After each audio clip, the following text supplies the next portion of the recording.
નમસ્તે દર્શક મિત્રો, ફરી એક વખત અમારી સુરીલો સંગાથ ચેનલ અંતર્ગત મળવા જેવા માનવી તરીકેના એક વિશિષ્ટ પરિસંવાદમાં થોડા કેટલાક પરિચયાત્મક મુદ્દાઓ, ભક્તિપદો એની ચર્ચા ગયા એપિસોડમાં અમારા દર્શક મિત્રો માટે આપશ્રીએ પ્રેમથી કરેલ એ બદલ ધન્યવાદ. અને સીધા જ બાકીના શેષ રહી ગયેલા ટોપિક્સ તરફ આપણે આગળ વધીએ તો ગુરુ અને શિષ્ય ભક્તિ માર્ગની અંદર આ બે એવા અભિન્ન અંગ અને અભિન્ન નામ છે કે ગુરુ બિન ભેદ ન મીટે. ચારો વેદ પઢે પણ ગુરુની કૃપા ન હોય ત્યાં સુધી ભેદ અને ભ્રમણા છે એ ભાંગે નહીં. ત્યારે આદર્શ ગુરુ અને શ્રેષ્ઠ શિષ્ય એના લક્ષણો શું હોઈ શકે એને ટૂંકમાં કહી અને ગુરુ મહિમા વિશે થોડીક વાત કરશો. ગુરુ મહિમાની ઝલક આપશો. ગુરુ એટલે કોઈ વ્યક્તિ નથી, પરંતુ એક વિચારધારા છે. વાહ. કે જેમના વિચારો થકી આપણે આપણું જીવન ઉજળું કરી શકીએ, શ્રેષ્ઠ બનાવી શકીએ. અને ગુરુ શ્રેષ્ઠ હોય, પરંતુ જો શિષ્ય જિજ્ઞાસુ ન હોય હા તો પછી શિષ્ય ન કહેવાય. કારણ કે અમુક વખતે કેવું, ગુરુ કર્યા પછી, થોડોક બોધ મળ્યા પછી, એમના શરણમાં રહ્યા પછી ક્યાંક એવો ભાવ આવી જાય કે અહંકારનો ભાવ છે કે કોઈ પણ એવા આપણા જે વિકારોનો ભાવ આવી જાય. પરંતુ શિષ્ય એવો હોવો જોઈએ કે જિજ્ઞાસુ. કુરુક્ષેત્રના મેદાનની અંદર શ્રી કૃષ્ણ ભગવાનને જ્યારે અર્જુન જિજ્ઞાસુ થયા છે ત્યારે ગીતાનું જ્ઞાન આપ્યું છે. એ પહેલા શ્રી કૃષ્ણએ ગીતાનું જ્ઞાન નથી આપ્યું. અધિકારીતા, પાત્રતા આ કેળવાય તો જ ઝીલી શકે. નહીતર ગુરુ કૃપા તો અનરાધાર વરસતી હોય, એક ચેતનાના રૂપમાં, એક પ્રાણ કે ઉર્જાના રૂપમાં. પરંતુ આપણી પાત્રતા ન હોય તો એને ઝીલી ન શકાય. અને અધૂરિયા હોય એ ઝીલે તો એ પચાવી ન શકે. સાચી વાત છે. એટલે ગુરુ એક વિચારધારા છે કે જેના એક એક શબ્દ પીવા જેવા છે. એના એક એક શબ્દ જે છે એ વેદ મંત્ર સમાન છે. ધ્યાન મૂલમ ગુરુર્મૂર્તિ. આપણે જ્યારે દેહથી છીએ ત્યારે આપણે ગુરુમૂર્તિનું સ્મરણ કરવું જોઈએ, એનું ધ્યાન ધરવું જોઈએ. અને ધ્યાન મૂલમ ગુરુમૂર્તિ, પૂજા મૂલમ ગુરુપદમ. કે શ્રી રામચરિત માનસમાં પણ બંધવ ગુરુપદ પરમ પરાગા, સુરુચિ સુબાસ સરસ અનુરાગા. એટલે તુલસીદાસજીએ સૌ પ્રથમ ગુરુ વંદના કરી છે શ્રી રામચરિત માનસની અંદર. અને આપણે જોઈએ તો આ જે શબ્દો છે રામચરિત માનસના, એ સાક્ષાત પરબ્રહ્મ આપણે કહીએ આદિગુરુ મહાદેવના શબ્દો છે. કે એમના હસ્તાક્ષર છે સત્યમ શિવમ સુંદરમ એ રામચરિત માનસમાં. એટલે એમના શબ્દો છે. તો ગુરુ વંદના પહેલા કરી છે. એટલે ભગવાન કરતાં પણ ગુરુ ઉચ્ચ સ્થાને છે. કે કદાચ આપણે દેવ દર્શન કરીએ ને તો આપણને દિવ્યતા આવે, પરંતુ ગુરુના જમણા પગના અંગૂઠાના જો કદાચ આપણને દર્શન થઈ જાય, એનું પૂજન જો આપણા, તો દલન મોહતમ સોષ પ્રકાશ બડે ભાગ ઉર આવઈ જાસુ. કે ઘણા બધા આપણે કહીએ ને તિમિરો કે એવા અંધકારો હોય કે એનું દલન થઈ જાય, એનું દમન થઈ જાય આપણા જીવનમાંથી. એટલે ગુરુનું મહિમા તો અપાર છે, અગાધ સમુદ્ર છે. કે એનું ઊંચાઈ જે છે એ આકાશથી પણ વધારે છે. એટલે એના ગુણોનો કોઈ પાર ન પામી શકીએ. પરંતુ એક નાનકડા એવી વાતો દ્વારા આપણે એક મનને સંતોષ આપી શકીએ. ચોક્કસ. એટલે ગુરુથી વિશેષ કાંઈ નથી. અને આપણી સનાતન પરંપરામાં તો ગુરુ એટલે અત્યાધિક મહિમા અને એનું મહાત્મ્ય ગવાયું છે. એટલે બ્રહ્મ શું છે અને માયા શું છે, એ બંને વચ્ચેનો સામ્યતા શું છે અને ભેદ શું છે. બરાબર. એટલે આનું પ્રમાણ જે છે એ પણ શ્રી રામચરિત માનસમાં છે. કે મા પાર્વતીને જ્યારે સનાતન ધર્મનો બોધ કરાવે છે ત્યારે શિવજી પોતે પોતાના મુખેથી આ શબ્દો કહે છે કે ઉમા કહું અનુભવ મેં અપના, સત હરિભજન જગત સબ સપના. કે આ જે જગત છે એની અંદર જે કંઈ પણ જીવ છે, જળ છે, એ નાશવંત છે. જે જીવ્યું છે, જે જન્મ્યું છે એ મૃત્યુ પામશે, જે ખીલ્યું છે એ કર્માવાનું છે, અને જે ઉદય થયું છે એ અસ્ત થવાનું છે. પરંતુ એક એવું જે પાસું છે આપણી પાસે, એક એવું બ્રહ્મ જે છે જેને કોઈ શાશ્વત. પકડી નથી શકતું, શાશ્વત છે. શાશ્વત. અને અનાદિકાળથી જેનું સ્વરૂપ બદલાયું નથી, એ સાકાર પણ છે, નિરાકાર પણ છે. ને માયા આપણે કહીએ ને, માયા અને બ્રહ્મનો ભેદ, બેની વચ્ચેનું જે અંતર છે, તો શ્રી કૃષ્ણ ભગવાન કહે છે કે માયા મારી ભગિની છે. કે જ્યારે પણ ભક્ત ભક્તિ તરફ આગળ વધે છે ને, ત્યારે એ માયાને આગળ કરે છે કે તું જા. અને પછી ખબર પડે કે ભક્ત કાચો છે, કે આ ઘોડો પાકો છે કે કાચો છે. એટલે માયા જે છે એ છળ કરનારી છે, કપટ કરનારી છે. કે એનું જે સ્વરૂપ છે બહારથી ભલે આપણને સુંદર લાગતું હોય, પરંતુ અંતે ખૂબ વિકરાળ છે. પરંતુ જે બ્રહ્મ છે એનું કોઈ સ્વરૂપ જ નથી. બસ એનો નિજાનંદ અનુભવ કરવાનો હોય છે, આનંદ લેવાનો હોય છે. અને એક માયા જે છે, જે માયાના આશ્રય છે, જે માયાના બંધનમાં છે, એ માયાની સામે નાચે છે, નૃત્ય કરે છે. પરંતુ જે બ્રહ્મના બંધનમાં છે, જે બ્રહ્મની સાથે જોડાયા છે, જે એનો આરાધ કરે છે, જે એને માણે છે, જે એનો આનંદ લે છે, એની સામે બ્રહ્મ નાચે છે. નૃત્ય કરવું એટલે એવું નથી. અત્યારના સમયની અંદર આપણે બસ માનસિકતા લોકોની એટલી કે નૃત્ય એટલે બસ એક જ, પરંતુ જે આનંદથી નૃત્ય કરવામાં આવે, જેમ કે પગ ઘુંઘરું બાંધ મીરા નાચી છે, નૃત્ય ભક્તિનો એક મહિમા હોય છે. એટલે એક ભક્ત એટલી પરાકાષ્ઠા સુધી પહોંચી જાય કે જેની સામે બ્રહ્મે પણ એ જ્યારે પણ બોલાવે ને ત્યારે એને આવવું પડે છે. અને જ્યારે સંસારી જે છે એ માયાના બંધનમાં છે, એટલે માયા જેમ નચાવે એમ સંસારી નાચે છે. એટલે આધ્યાત્મિક વ્યક્તિ અને જે સાંસારિક વ્યક્તિ છે એનો ભેદ પણ આપણને ત્યારે સમજાય છે. મૂળ સંસ્કૃતિનો વૈદિક અને મૂળ સનાતન ધર્મ, એ ધર્મ અને આજના ધર્મ વિશે આપ શું કહેશો? ઘણી વખત આપણે આ એક જેસલ તોરલની મને અહીં કડી યાદ આવે છે કે હિરલા એરણમાં ઓરાય, માથે ઘણ કેરા ઘાવ, ફૂટે તો ફટક્યો ખરાની ખબરે થાય. એટલે કે નાના મોઢે મોટી વાત કરું છું કે ઘણી વખત એવું થતું હોય કે આપણે તમે એક કે ભક્તિ માર્ગની અંદર સૌ પ્રથમ પહેલો શત્રુ કોણ? તો ભક્તિ માર્ગની અંદર પ્રથમ શત્રુ એટલે અહંકાર પણ નહીં, પરંતુ લોભ જે છે. કે લોભને કોઈ થોભ હોતો નથી. એટલે જ્યારથી લોભની શરૂઆત થાય પછી એક જે વિકારો છે એ આવતા જ જાય છે. એટલે એ ગુરુની કૃપા ઉતરી તો હોય, પરંતુ એનામાં પાત્રતા ન હોય, ત્યારે આવા બધા પ્રસંગો સર્જાય. આવા બધા જે આપણે તમે વાત કરી એ પ્રમાણે કે આવા લોકો જે છે ધર્મના નામે બસ ને ભોળા છેતરવાની જે વાત છે, એની સાથે એક અંધશ્રદ્ધા પણ છે લોકોમાં. કે આપણે જોઈએ છીએ કે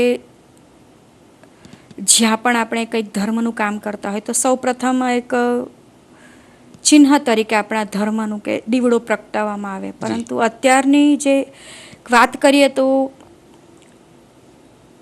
દીવડો પ્રગટાવ્યો આપણી શ્રદ્ધા છે, આપણી આસ્થાનો વિષય છે, પરંતુ ક્યાંક પવનનું ઝોલું આવી જાય અને જો આપણે કહીએ કે દીવડો બુઝાઈ ગયો, હવે આપણું કંઈક અપશુકન થશે, તો એ અંધશ્રદ્ધા છે. એટલે એ ન હોવું જોઈએ. પવનનો ઝોલો આવે અને એની સામે તો દીવડો હોલવાય જ, એ તો ફરી પ્રગટાવવો જોઈએ. જીવદયા વિશે અને ગૌવંશના જતન વિશે અને એમની સેવા વિશે આપના વ્યક્તિગત વિચારો છે એને સ્પષ્ટપણે પ્રગટ કરશો. જી ચોક્કસ.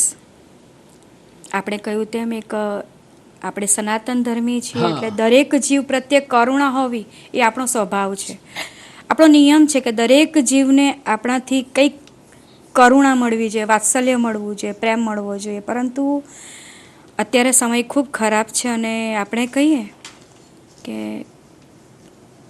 ઘણું બધું જોઉં છું રોજ કે સૌથી વધારે કતલખાના હિન્દુઓ પાસે છે. અને એ ખૂબ દુઃખની વાત છે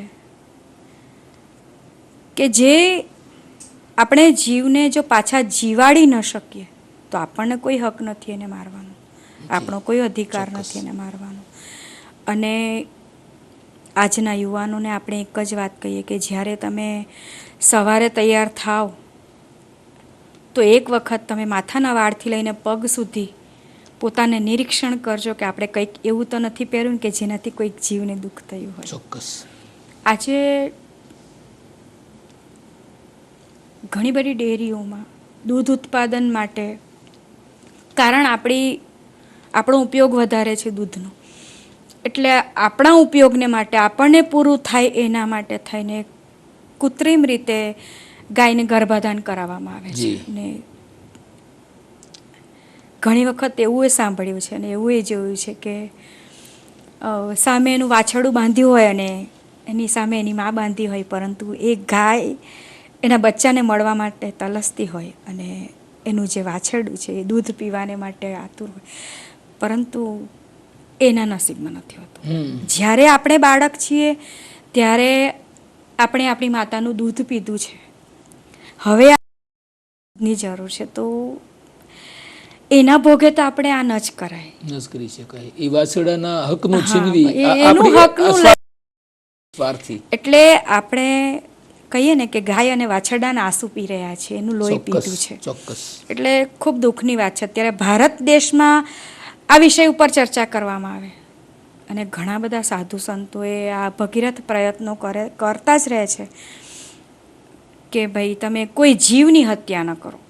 એ ભલે નાનકડી કીડી, અને આપણે જૈન છીએ એટલે તો ક્યાંક પગમાં જાણતા કીડી પણ ના આવે ને એનું ધ્યાન તો રાખીએ છીએ, પરંતુ અજાણતા પણ કંઈક થઈ જાય તો બહુ દુઃખ થાય છે. એટલે એક જ કે જ્યારે સનાતની છીએ તો બસ દરેક જીવ પ્રત્યે આપણને સંવેદના હોવી જોઈએ. દીકરી દેવો ભવને આહવાન આપો અને સાથે સાથે આજની દીકરીઓને એની એક સ્ત્રી સહજ લજ્જા મર્યાદામાં અને એક શાલીનતામાં કઈ રીતે રહેવું જોઈએ એના માટે આપના હૃદયનો શુભ સંદેશ પાઠવશો. જી ચોક્કસ. આપણે અત્યારનો સમયની વાત નહીં કરીએ, પરંતુ આદિકાળથી જો દીકરીને ભણાવવામાં ન આવે તો ક્યાંક ગાર્ગી નહીં હોય. હા, ચોક્કસ. મારું આદર્શ એક માં જાનકી અને ગાર્ગી છે. વાહ. એ સમયમાં કે જેમના પ્રશ્નની સામે ભારદ્વાજ ઋષિ પણ હારી જાય, યાજ્ઞવલ્ક પણ હારી જાય એમના પ્રશ્નોની સામે. એટલે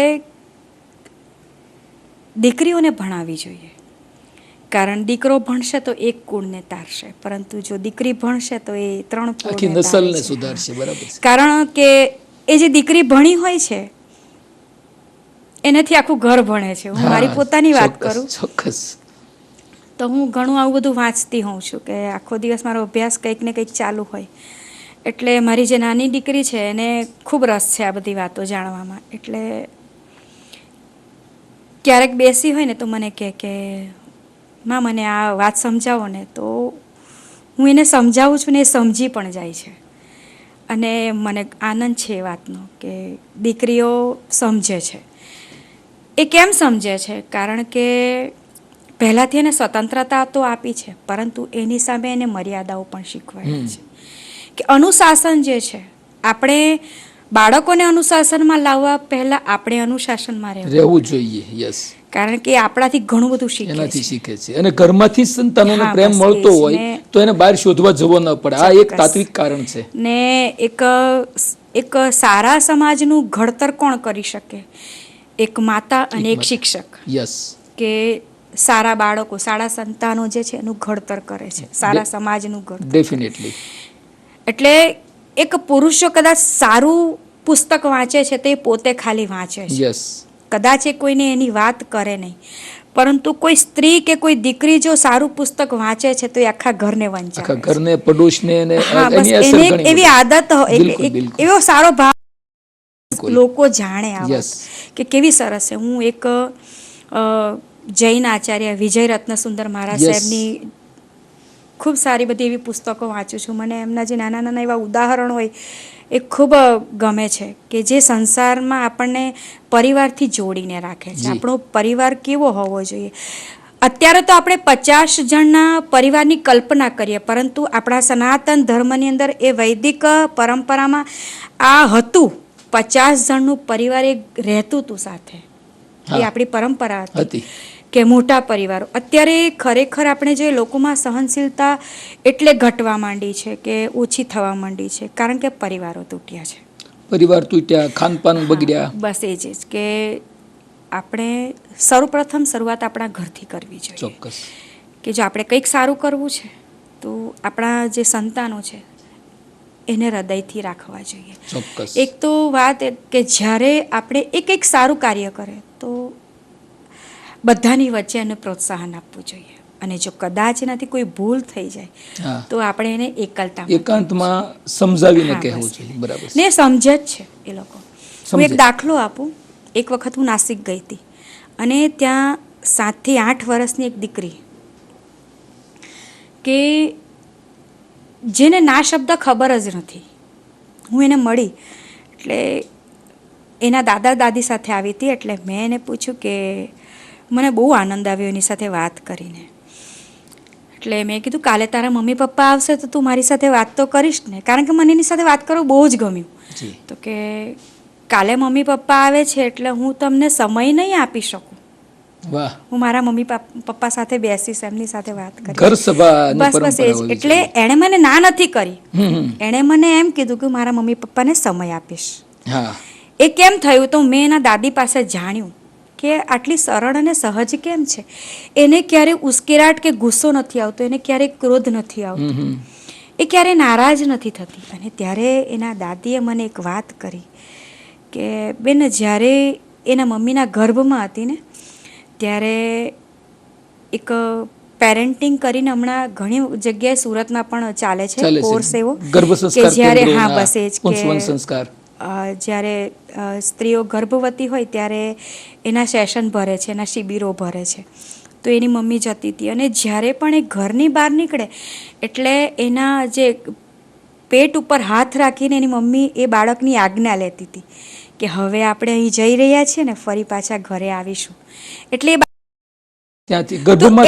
એનું જે કનેક્શન છે જે એ ગર્ભથી જ એની સાથે એવું સ્ટ્રોંગ છે, એટલું મજબૂત છે. પેટમાં પોઢીને સાંભળેલી શિવે રામ લક્ષ્મણની વાત. આ બધું વર્ષોથી ચાલે, પણ કંઈક એવું તમે કીધું ને કે પાશ્ચાત્ય સંસ્કારો આપણી સાથે આવ્યા છે ને ત્યારથી બધું આપણે ભૂલી ગયા છે. પરંતુ હવે પાછું ક્યાંક સરને આપણે તો સૂરજ ઉગે ને એના પૂજારી છે, આપણે આથમવાના પૂજારી નથી. એટલે તે આપણી નથી. અને તમે અત્યારે વૃંદાવન જાઓ, અયોધ્યા જાઓ, ક્યાંક એવા ધર્મ તીર્થ સ્થાને જાઓ તો તમને જે પશ્ચિમી લોકો છે, રશિયન લોકો છે, એ લોકો તમને કૃષ્ણના કે એના રંગમાં રંગાયેલા જોવા મળશે. આપણને ત્યાં લાગે કે આપણા કરતા પણ આ લોકો તો જો કેવા ડૂબેલા છે, જે પોતાની બધી સંપત્તિઓ છોડીને અહીં ઠરીઠામ થઈ ગયા. પતંજલિનો યોગ અમેરિકા યુરોપમાં કરોડો ડોલરના ખર્ચે ખરીદી રહ્યા છે લોકો આજે. આપણી મૂળભૂત એ વિરાસત છે એને આપણે ક્યાંક ભૂલ્યા છીએ. પણ હવે એમાં તરબતર બહુ ઝડપથી બદલાવ પણ આવી રહ્યા છે, જાગૃતિ પણ આવી રહ્યા છે. જાગ્યા ત્યારથી સવાર સમય થયો છે બેન, અને અંતિમ મારા 2 પ્રશ્નો છે એને ઝડપથી લઈએ. આખી જે આપણા પ્રશ્નોની પરંપરા સિલસિલો ચાલ્યો છે એને રિલેટેડ જ અંતિમ સવાલ છે. એટલી જ ઝડપથી ન્યૂ યંગ જનરેશન, આજના યુવા ધનમાં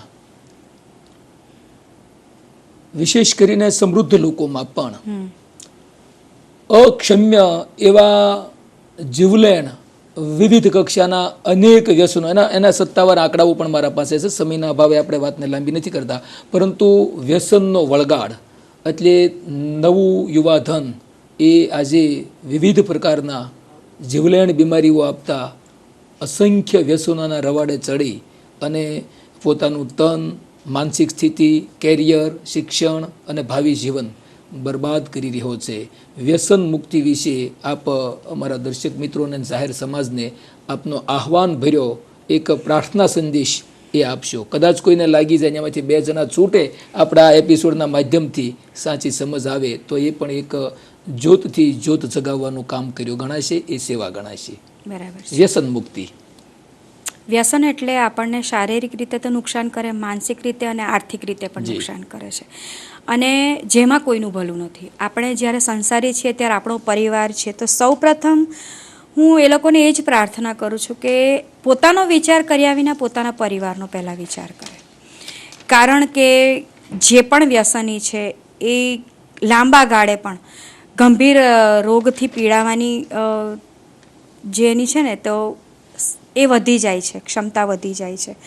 એટલે બને ત્યાં સુધી એટલે મેઇન તો આપણે વ્યસનમાં ત્યારે જઈએ જ્યારે આપણું કોઈ કાર્ય નહીં થાય કે આપણું કનેક્શન પરિવારથી ઓછું હોય ને જ્યારે માતા પિતાનું ઇન્વોલ્વમેન્ટ આપણે કહીએ ને તો એ જ્યારે સંતાનોમાં ઓછું હોય ત્યારે આ બધું થઈ શકે છે. અને ઘણા બધા પરિબળો છે, ઘણી બધી એવી વાતો છે કે જે એના વ્યસનમાં એ પોતે ગરકાવ થઈ જાય છે.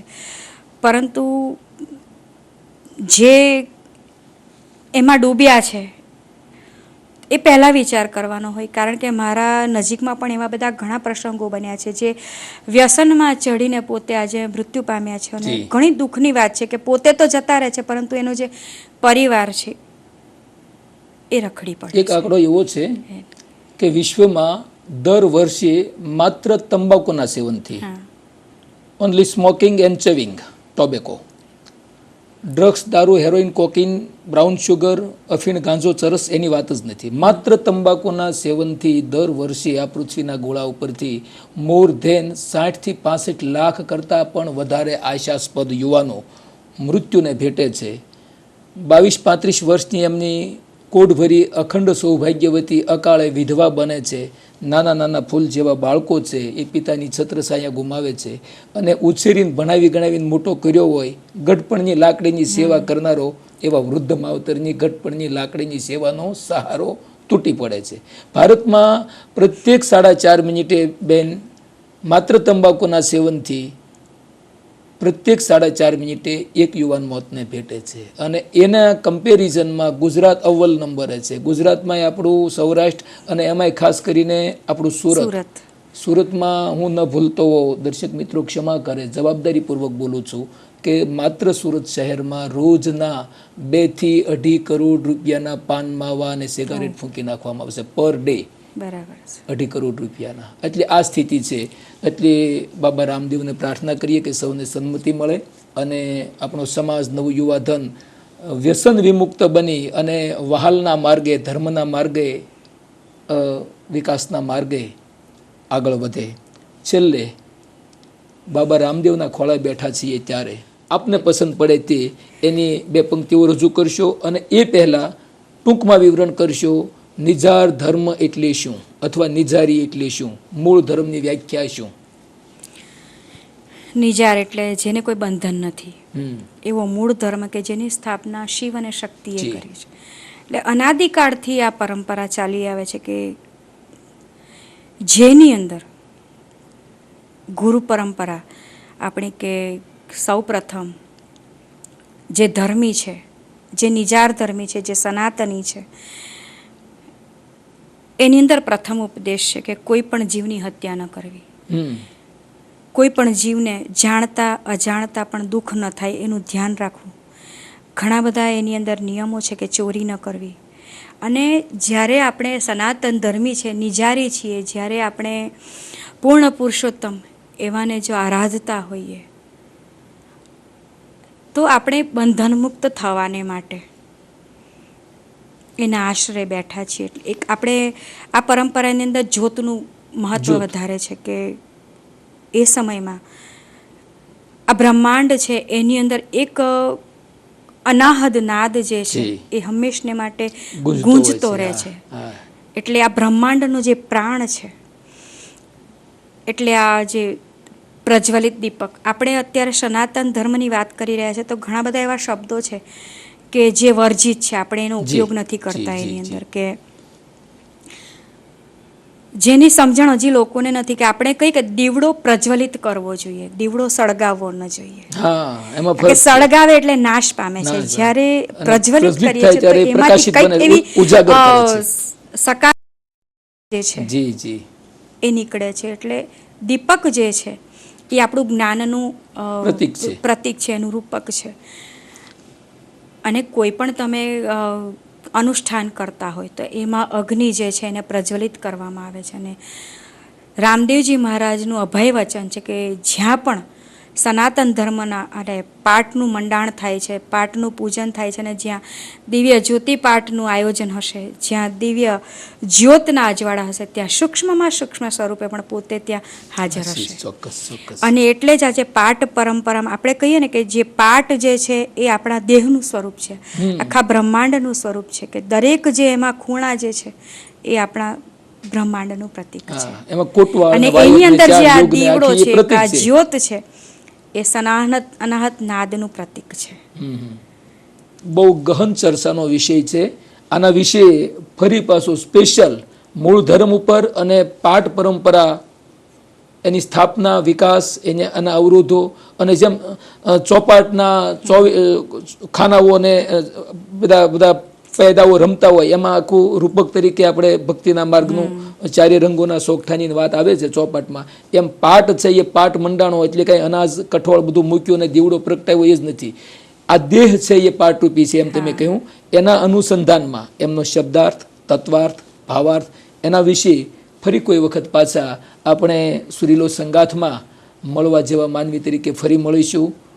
અને છૂટા પડીએ પહેલા હમણાં જ યાદી કરાવી હતી એમ સતી તોરલનું અથવા પાઠી હરજીજીનું રામદેવ ભગવાનનું, રામદેવ પીરનું કોઈ એક ભજન પદ, ભક્તિપદ, આપને જે મોજ આવે તે આપના સુમધુર કંઠ દ્વારા અમારા દર્શક મિત્રો માટે પ્રસ્તુત કરીશું, અને પછી આપણે એપિસોડને વિરામ આપીશું.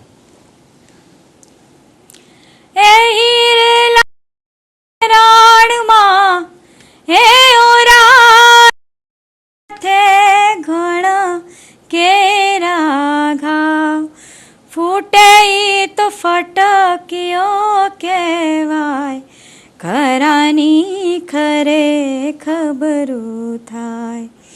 આવો ને જય સલરાય, આવો ને જય સલરાય, આપણે પ્રેમ થકી મળીએ હોજી. એ જી પૂરા સંત હોય ત્યાં ભળીએ હોજી. જે કરી લે વિચાર માથે જમ કેરો માર, સાચા સત ગુરુનો આધાર, બેડલી ઉતારે ભવ પાર. વાહ વાહ, બહુ ખૂબ. અને તમે જે કીધું લિંગ અને એનો ભેદ મટાડવાની એક સિદ્ધ રામદેવજીની એક રચના, એની આપણે એક પંક્તિ લઈ લઈએ કે વાહ. ભક્તિ કરો તો હરજી, અગમ ભેદ જાણો રે. એ મોટા મુનિવાર એ થઈને તમે માલો રે. ધર્મ જૂનો રે હરજી, નિજાર પંથ આપણો રે. એ જીએ નવાચા નું મત મે હવે માલો રે. ભક્તિ કરો તો હરજી, અગમ ભેદ જાણો. ખૂબ ખૂબ ધન્યવાદ આદરણીય પૂજનીય શ્રી ધર્મિષ્ઠા દીદી. તો દર્શક મિત્રો, આ હતા મળવા જેવા માનવી તરીકે સુરીલો સંગાત ચેનલ અંતર્ગત પરમ પૂજ્ય પ્રાતઃવંદનીય સંત શ્રી બ્રહ્મલીન લક્ષ્મીચંદ બાપુ એવં પૂજનીય બ્રહ્મલીન પ્રવીણા મૈયાના પુત્રી અને અનન્ય શિષ્યા એવા ધર્મિષ્ઠાબેન શાહ અમારા એપિસોડમાં પધાર્યા. એ બદલ ફરી એક વખત અમારી ટીમ અને સર્વે દર્શક મિત્રો વતી બહેનશ્રી માતા પિતા અને ગુરુદેવના ચરણોમાં વંદન કરતા કરતા આપના પ્રત્યે ખૂબ જ ઋણ સ્વીકાર અને ધન્યવાદની લાગણી અદા કરીએ છીએ. ખૂબ ખૂબ ધન્યવાદ, ખૂબ ખૂબ આભાર. ફરી પાછા આવા કોઈ પ્રસંગોને લઈ મળતા રહીશું. ત્યાં સુધી દર્શક મિત્રો આપની રજા લઈએ છીએ. ધન્યવાદ. Thank you.